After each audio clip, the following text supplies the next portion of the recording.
All right, let's get a check of what's happening out there right now. Things are starting to unfold, and they're kind of doing so rather quickly. We just checked live radar at the top of the newscast, and it looks a little bit different right now. Look at this explosive growth happening in northern Johnson County. This storm, not severe, but it's well on its way.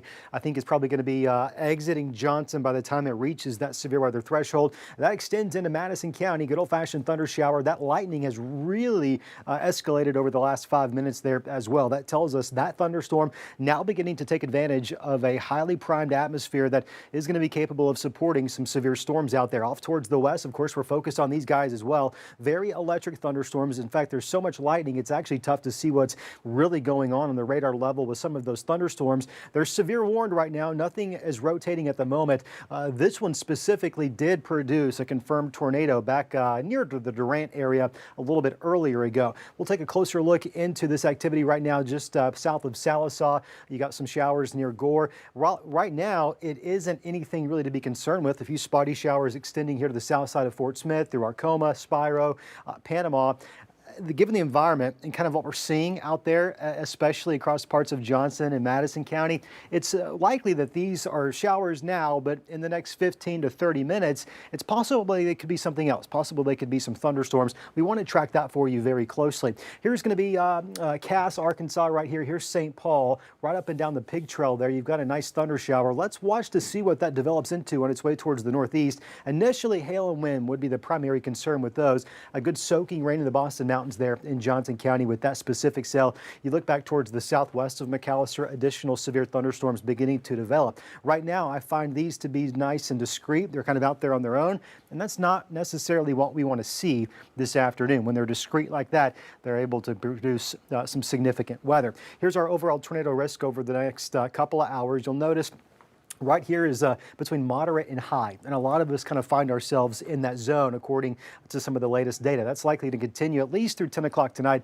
perhaps closer to the midnight hour for many of us. It's easy to understand why if you've been outside any at all today. Dew points, the measure of how much moisture is in the air, in the 70s. That's some tropical air. Moisture is not going to be a limiting factor to these storms. It's warm, it's muggy. Many of us in the 80s in the River Valley, close to it in northwest Arkansas. So it's warm, it's muggy. We've got a front coming. Lots of storm fuel in the atmosphere. 4 o'clock numbers show out like this. You go a little bit further into the future, we continue to see quite a bit of storm fuel, at least through the midnight hour. Some question with regards to whether or not the atmosphere could recover, possibly even after that. So what could it look like on radar?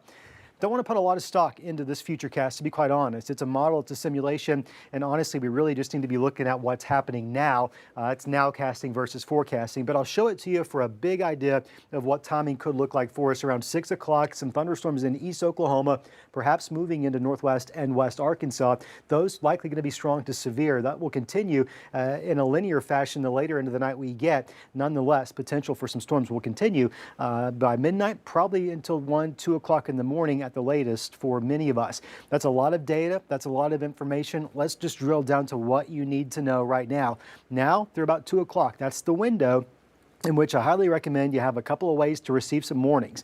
NOAA Weather Radio, that's a good option for you. Our free 5 News app, that's another option that will send alerts to your cell phones. Whatever you choose, have a couple just in case one fails. The impact that we're looking at tonight, the potential for some large, strong tornadoes is there. Large hail, that potential there as well. Damaging straight line winds, also going to be a concern. In addition to all of that, these storms, if they develop into the clusters in which they might, are going to be very efficient rainmakers. And for that reason, a flood watch in effect for all of the 5 News viewing area until tomorrow morning. Let's be mindful of that. Any of us could pick up between 2, potentially as high as 3 inches of rain in those heavier downpours. This is one future cast that gives a very similar output to that. Your 7-day forecast shakes out like this. We'll keep a slight chance of a few of those scattered showers in your forecast through tomorrow morning. It's going to get cooler behind the system at 74. A little bit warmer by Wednesday, more sunshine to enjoy, a nice break. Thursday is not bad. Friday is not necessarily bad, but chances of rain to round out the work week heading into the weekend appear to be increasing for a lot of us. That active spring-like pattern may very well continue Sunday into Monday of next week. In the River Valley, a similar pattern taking shape. It's going to be a rocky night for a lot of us. It's fine. We'll get through it. We always do. But overnight tonight, things will improve as that system departs. Temperatures dropping into the 60s, back in the upper 70s. Tomorrow it's going to feel a little bit better. It's not going to be as muggy out there tomorrow. Wednesday, more sunshine on tap. Gets a bit warm in the afternoon. Thankfully, it'll be a drier heat behind that system.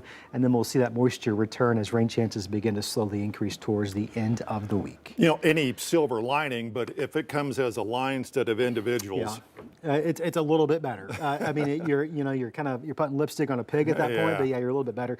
One of the things I'd hoped to see this afternoon, Darren, was a cluster of thunderstorms. That was one of the possibilities that would have robbed the later Sure. storms of the energy and the moisture that's needed, and that hasn't happened. Okay. And I don't necessarily like We'll that. see how that goes. All right, Scott, thanks. Of course, we'll have extended in-depth coverage of this weather impact alert on the 5 Plus Smart TV app. If you don't have it on your TV just yet, you can scan the QR code there on your screen for download instructions. We will be live there with all the severe thunderstorm and tornado warnings as they pop up. 5 Plus available for Roku, Amazon Fire, and Apple TV. You can download it again on your TV and watch it for free.